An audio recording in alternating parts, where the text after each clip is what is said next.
Well, good morning, everyone. We're exploring the rich and complicated history of Christianity and studying the Bible in context. We identify bad theology and misconceptions about God, the Bible, about hell, and following Jesus' teachings. If you find this video helpful, please let us know in the comments section below. We'd love to hear your thoughts and experiences. All right, so we're taking a look at the book of Genesis. We're going through the book of Genesis, and let's take a look at today's questions. Is young earth stuff pseudoscience?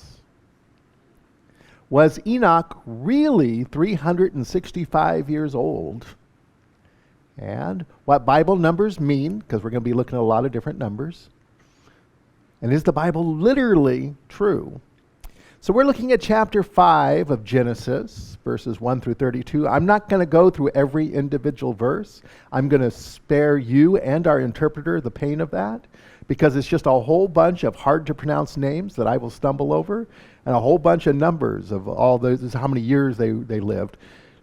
Each generation follows a formula. This is how old they were when they had a kid, and then this is how old they were when they died. And on it goes. But I'm going to talk about these generations. Now, last week at the end of the Cain and Abel story, I said I was just going to briefly mention the generations and move on. But unfortunately for me, while I was doing some research, I fell down a research rabbit hole. Next thing I know, I'm 4 or 5 hours into reading various academic articles and stuff like that about Babylonian numbers and this and that and everything else, and understanding numbers in Genesis. And I thought, well, I just spent 5 hours of my life doing this. You guys get a sermon out of it. That's just the way that it works. So anyway, Genesis chapter 5. These are the generations. Now, as I told you at the very beginning of our Genesis series, when you see that phrase, these are the generations, that's a transition marker. So you had the 7 days of creation, and then these are the generations of the earth being, and you move to the next story. So it's a transition marker. It's telling us we're now getting ready to move to the next story. The next story will be about Noah. But this is the transition marker. These are the generations. Okay? So a transition marker from one story to the next. Chapter 5 is a genealogical list from Adam to Noah, tracing the lineage through Seth. And by the name Seth has an interesting meaning to it. It means appointed or substitute. So Abel is killed, so this child is the appointed substitute for that particular lineage that ended because of his murder. So that's what the name Seth means. The lineage of Seth, the descendants of Seth, are considered blessed compared to the lineage of Cain, which is considered cursed. So when you begin looking at these genealogies, you'll notice that here's all the good guys from the line of Seth, and here's these not so good guys from the line of Cain. And of course, later, some of the folks who come from the line of Cain are the people that the blessed Israelites will need to remove from the land. So they're kind of making a justification for why this particular lineage, this lineage from Cain, is not blessed. It's actually cursed. I want to read a little something from Carol Hill. She wrote an article called Making Sense of the Numbers of Genesis. It appeared in Perspectives on Science and Christian Faith, Volume 55, Number 4, December 2003. So how do you make sense of some of these numbers that we find in Genesis? Should we take them literally or not? And this is what she has to say. Among the greatest stumbling blocks to faith in the Bible are the incredibly long ages of the patriarchs. The key to understanding the numbers in Genesis is that in the Mesopotamian worldview, numbers could have both real, a numerical value, and sacred, numerological or symbolic meaning. The Mesopotamians use a sexagesimal, a base 60 system of numbers. And the I'm tripping over every one of these words. The patriarchal ages in Genesis revolve around the sacred numbers 60 and 7. In addition to Mesopotamian sacred numbers, the preferred numbers 3, 7, 12, and 40 are used in both the Old and New Testaments. This used to be a joke among Sunday school teachers, that if you didn't know an answer to a question and it involved a number, you would just say either 3, 7, 12, or 40, and we didn't know why. It's 40 days and 40 nights, it's 40 years in the wilderness, right? But now I know why. All these years, and I was this old before I figured out, oh, these are sacred numbers in the Babylonian system. So remember that the Israelites came out of an area that was dominated first by the Sumerians, who then became the Babylonians, the Sumerians and the Babylonians. They lived under captivity to the Babylonians. So they sort of absorbed these ideas about which numbers were sacred, and this is why it appears so much in the Old Testament. Okay. To take numbers figuratively does not mean that the Bible is not to be taken literally. I had to put a little note in there, except the parts that aren't literal. Because there's many parts of the Bible we are not supposed to take literal. For example, you don't take Psalms literally, they're songs, they're poems. We don't take poems literally, they're full of metaphors and symbols. Okay? Apocalyptic writing is not meant to be taken literally, it's full of symbolic imagery and symbolic words. It just means that the biblical writer was trying to impart a spiritual or historic truth to the text, one that surpassed the meaning of purely rational numbers. So when we begin looking at some of these numbers, realize they were chosen not because this was what was literally true. These numbers were chosen and written down because they imparted a special symbolic meaning, something they wanted to say about that person. Now, literalists like young earth creationists, and there's a whole huge cottage industry of being young earth creationists. You can go talk to Ken Ham. If you're in Kentucky, drop by the Ark Encounter and you'll see young earth creationism out there. If you're here in Southern California, you can run out to Cabazon. You'll see the dinosaurs out there. And inside the giant replica Apatosaurus, they have a young earth creation bookstore where you can buy stuff, that man and dinosaurs walk together and things like that, okay? But literalists like young earth creationists have proposed pseudo-scientific evidence for longevity in the genealogies. Why is it pseudo-scientific? Well, because they start with a hypothesis and they say, well, it has to be true, so let's find the evidence to support it. They don't actually use the scientific method, which is, here's my hypothesis, is there anything out there that disproves it? Let's try to disprove this. Okay, they start by, it's already true, I'm just looking for evidence, and they just kind of discard the evidence that shows that it's not true. They're saying, well, people actually literally live to these ages, and they have different theories about that. And I remember hearing some of these as a young man, as a young child in Sunday school. Why did people live so long in the Old Testament? Oh, well, you see, before the flood, there was a canopy of water, and some of them say it was ice, some say it was vapor, and it prevented all the UV rays from coming down and filtered those all out, so they lived longer. But once the flood happened, all that, the ice melted or the water came down or the vapor came down and flooded the earth, and now we have bigger exposure to UV rays. You buying this? First off, I'm like, if the entire earth was surrounded by ice, a big ice canopy all the way around, no. Okay, it doesn't make any sense to me whatsoever. I don't think we would be getting the views of the stars we were getting if we're, apparently it was very clear ice we were looking through or something. I don't know, but it just doesn't make any sense to me. All right, so let's talk about numbers for a second. As you move through the Old Testament, numbers are used differently, and it represents that this was done over time, over a long period of time, and so there were cultural shifts in how they felt about numbers, and that particular area, right, was influenced by different cultures. It was influenced by the Sumerian Babylonians, it was influenced by the Persians, it was influenced by the Greeks, influenced by the Romans. And so over time, how they use numbers throughout the Old Testament changes. But in general, we can see that in Genesis 1 through 11, the numbers take on special significance when you use the base 60 Sumerian system. Now, the Sumerians were amazing astronomers. The Babylonians were amazing astronomers, and they did practice astrology. So it's from them and their amazing mathematics that they had that we get things like 60 seconds to a minute, or 60 minutes to an hour. So 60 was very important. They use a base 60 system for counting. This is why we have 360 degrees in a circle. This all comes from their base 60 system. It's where they use a lunar cycle to get 360 days in a year.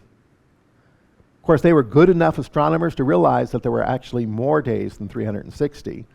That's why every so often they had a year that had 12 months, but every so often they would have a year with 13 months. They would add a month to catch up on all the days. It's kind of interesting when you start studying some of their stuff. But they're responsible for our time system based on their base 60 counting method. So Genesis 1 through 11, if you look at the numbers and you put them through this base 60 system, you begin to get symbolic meanings attached to them. In Genesis 12 through 1st and 2nd Samuel, it's mostly ideal numbers. Numbers that the people at that time thought were perfect or sacred numbers. So again, you get your 7s, you get your 10s, you get your 3s, you get your 12s, your 40s. And so again, when we're looking at some of these numbers, it's usually a multiple of one of those. And then finally in Kings through Chronicles, that's the time when we're having actual real numbers. So when they're talking about this king ruled for this many years, that's probably a real number. Or, this king in the south ruled for so many. They're using actual literal numbers at that point. All right, let's take a look at this one. This is Genesis chapter 5, from Adam all the way down to Enoch. Now, Enoch was a special character.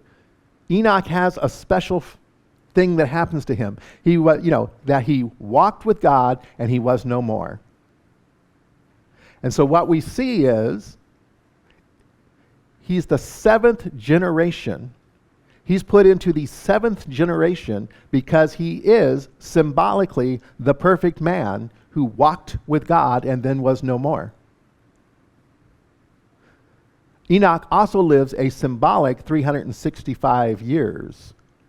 That's 1 year for every day of the year, which means he lived a perfect life.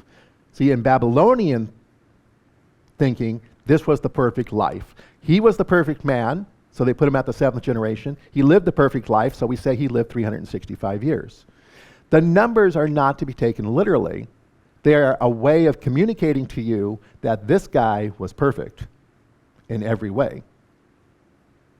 Let's take a look at Methuselah, supposedly the oldest man living in the Bible, over 900 years. There's an interesting thing that happens. If you take his name in the Hebrew, okay, Methuselah, okay, and using gematria. Now remember, gematria, Hebrew didn't have numbers, so they used letters for numbers. If you take it and you convert each letter in his name to a number and you add it together, you get 777. And so again, this is a symbolic way, not of how old he lived, okay, but this is a symbolic way, his name, to tell you that he was a perfect person. So they're telling you something about the character. So as you go through each of these steps of the genealogy and you see the ages attached to them, and you convert them to a base 60 system and you add everything up, it's going to tell you something about their character. So you would see a name and he lived this old. It'd be like saying, here's his name, he was a strong leader. Here's his name, he was wise. Here's his name, he was perfect. And so these are symbolic ways to tell you about their character, not their actual age. Again, talking about the line of Seth and the line of Cain. Interesting enough, right? If the line of Seth is blessed and the line of Cain is cursed, they did something interesting in these genealogies. There were two individuals named Lamech. The Lamech that is descended from Seth, he lives 777 years. He's blessed. However, the Lamech who's descended from Cain, this cursed line, he vows a 77-fold vengeance against anybody who would attack him because he's cursed. And so even in these genealogies and the way that they use the numbers, they're showing you this is a blessed line, this is a cursed line. So the numbers are telling you something about the whole family line going all the way down. We have two characters with the same name. Let's use some numbers to show what kind of people they are. All right. Again, talking about the symbolic use of numbers, I want to talk about Abraham for a second. Okay. Then Abraham breathed his last and died at a good old age, an old man and full of years. Grab that phrase, an old man and full of years. And he was gathered to his people. That's from Genesis 25:28. We're going to talk about the Abraham saga later, but I just want to use this to show you some symbology of numbers. In Genesis 25:7 it says, Abraham lived 175 years. 175 years. That brings up some questions for me, right? Because compared to previous generations, how can a 175-year-old man be considered old? According to his genealogy, the people who lived before him were living 300 years, 400 years, 500 years for some of them, 900 years for some of them. How can 175 be considered old and full of years compared to his previous generations? Abraham's great-great-great-great-grandfather, Eber, at 430 years, would literally have outlived him. If we take this literal, he would have outlived him. They wouldn't be looking at Abraham going, he was an old man, full of years. They would have said, he died tragically young. I mean, I'm his great-great-great-great-grandfather and I'm still alive? What a sad thing that he died so young. Or why would Abraham doubt having children at the age of 100 when most of his ancestors had children well past that age? You say, oh, well, he was 250 when he had his first kid. He was 300. He was 500 when they had their first child. So what's the big point about Abraham actually laughing and thinking, how is it possible that I at 100 and Sarah at 90 will have children? If we take the other ages in his genealogy as literal. It doesn't make any sense. So we can see that these numbers are meant to be used symbolically. Symbolic use of numbers. I've got some genealogies here for you. This is the one that you'll see in this particular chapter, chapter 5 of Genesis, Adam to Noah. 10 generations. When we get to the genealogy of Abraham, they pick it up at Shem, who is the son of Noah, and they go down to Abram, also 10 generations. Later, when you get to the book of Ruth in the Old Testament, from Perez to David is 10 generations. 10 is a symbolic number. Now, here's the thing about some of these genealogies. They weren't always terribly accurate if you take them literally. You can literally find 300-year gaps in these, that they'll name somebody's name, there's a 300-year gap, and then there's somebody else's name. It's like, what happened? What happened to all those people in those 300 years that's missing? The number 10, they set it up to say, this is a blessed genealogy, right? Good genealogy, good line of people, because they're all 10. Matthew does the same thing in his genealogy to Jesus. He has 3 sets of 14, which is 7 twice. So Matthew has rearranged some of the stuff to get 3 sets of 14. They've rearranged some stuff to get 3 sets of 10. Please note, genealogy from Adam to Noah, Enoch is in the 7th place, the number 7 being the sacred number. He's a special person. When you get to the one in Ruth, look who's in the 7th place. Boaz. He's the hero of the story of Ruth. He's the one who redeems her and marries her and then produces the line that produces the Messiah. He's in 7th place because he's the hero. He's marked as the Holy One, the Sacred One. So Adam and Noah, 10 generations. Shem to Abraham, 10 generations. In the story of Ruth, 10 generations. Enoch and Boaz, prominent in that 7th generation. These are symbolic numbers. These are symbolic genealogies. So, unfortunately for Bishop Ussher, who figured out the age of the earth by adding up all the years of the genealogies, they're not literal, they're symbolic. They're trying to impart to us a symbolic meaning. And so to read them in context, we have to understand the symbolic meaning behind them. So, now that I've destroyed the genealogy, no, I haven't destroyed them. I'm trying to put them back into context. I want you to understand them as they're meant to be understood. Having learned this, what should we do about it? Well, here's a little quote for you. It is clear that the biblical chronologies of the patriarchal age are not intended to be accurate historical records. The numbers used are an expression of the biblical interpretation of history as the unfolding of the divine plan on the human scene. I think it's a beautiful quote. Why were these symbolic numbers picked? Because it shows God blessing one line and cursing another line. It shows God's plan working out. Well, of course, this is all divine intervention. 10 generations, 10 generations, 10 generations, 14 generations, 14 generations, 14 generations. This is God working his divine plan. And so this is what it emphasizes. This is why they arranged them this way. This is why they chose those numbers. Okay, and this is from Understanding Genesis, page 84, Nathan Sarna. So if you'd like to go back and kind of take a look at that, one of the books I recommend for you. All right, the Bible, and I just want to tell you this, the Bible does not need to be literally true to impart wisdom to us. I remember growing up, again, I was trained up as a fundamentalist and an evangelical, and I was told, if any one part of the Bible isn't true, the whole thing falls apart, because you'll never know what's true and what's not true. Come to find out, what they drilled into me over and over again was a lie. That if you study things in context and understand, okay, this number is meant to be symbolic, it doesn't cause the Bible to fall apart. It doesn't cause me to go, oh, well, I can't trust the Bible at all. I'll tell you what does happen. You drill into a child that you must accept everything in the Bible as literally true, as literally happened. The moment they grow up and study for themselves and find out it's not, they walk away because the church lied to them. And I don't want that to happen. You know, I can't stand up here and tell you a lie.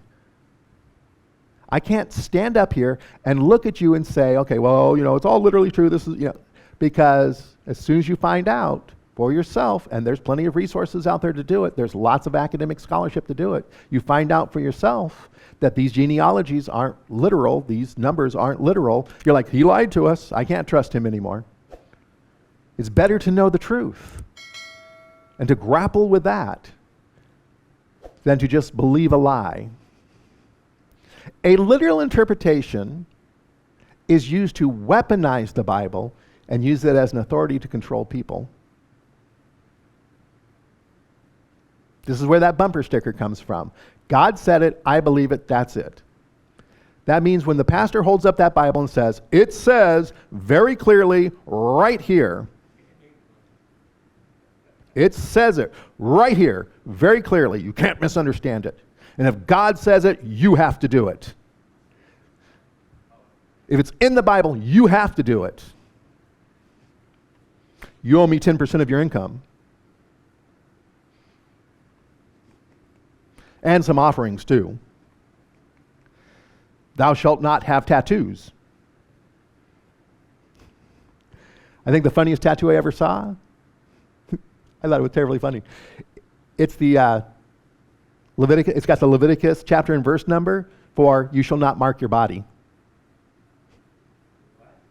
Yeah, that's why you can't have tattoos, because in Leviticus it says, you know, you shall not mark your body. And so somebody literally had that verse reference tattooed on their arm. I like, that's funny. Okay, I like that one. But I mean, they'll point to whatever. Men shall not have long hair, says so right here. See, and by proclaiming this as literally true and the absolute authority, they're able to control you and tell you how to live your life. I don't want the Bible used as a weapon. Because in the wrong hands, and it's fallen into the wrong hands many a time, you begin to get pastors who are controlling, pastors who are abusing. If you don't believe me, go to the Julius Roy report and just see pastors behaving badly one after the other. Scandals broke out all this week. The Bible, used out of context as a literal authority and the measure of what is true, creates militant sects seeking to conquer enemies in the name of God. This is what Christianity, American evangelical Christianity, has become. It's a militant sect seeking to conquer its enemy. Everybody they proclaim an enemy, they need to conquer them and destroy them, and if they had the power, kill them in the name of God. And God help you if you fall on their enemy list. And they got a long list of enemies. Some of them they don't have a chance of winning.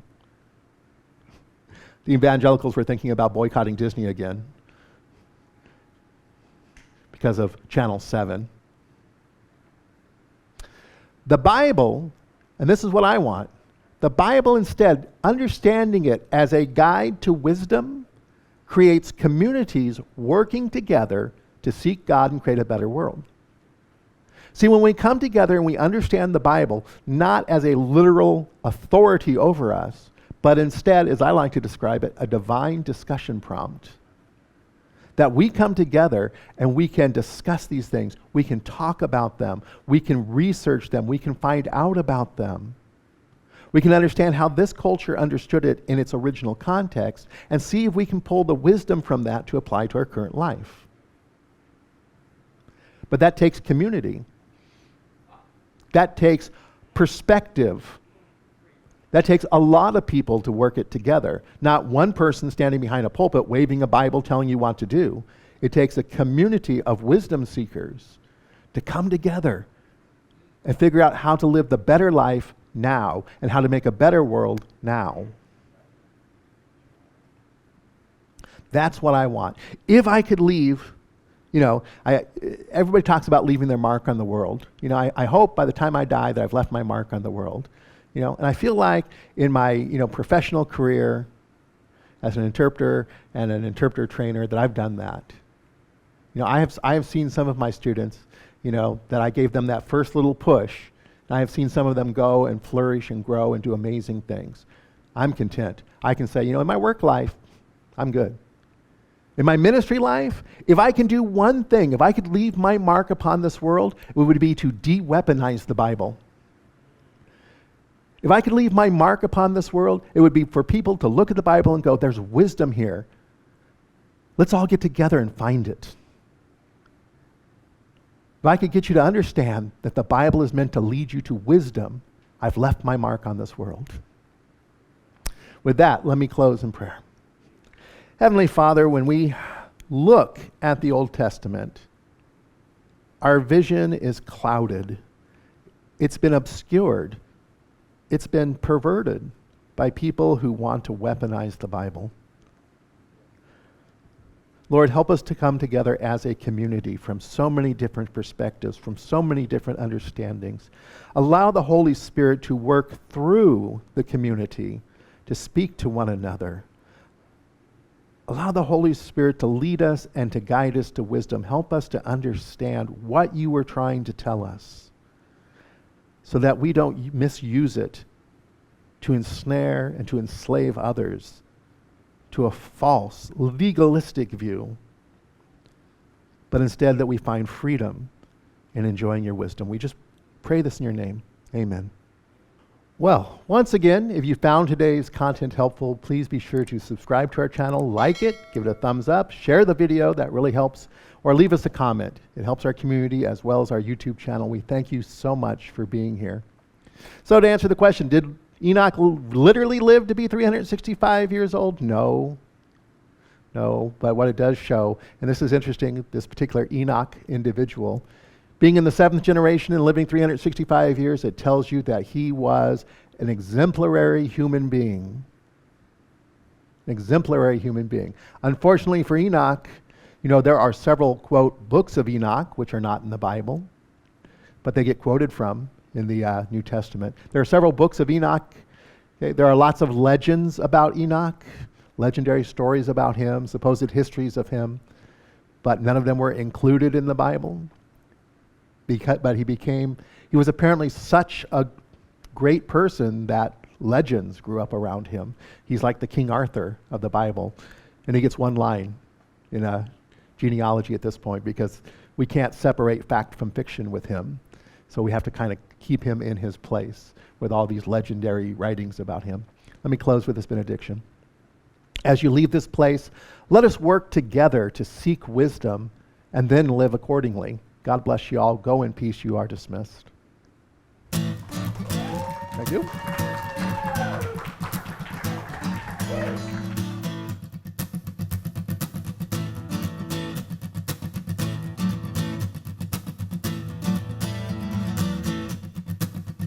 We are one in Christ, we are one in God, we are one in unity. We are one in truth, we are one in faith,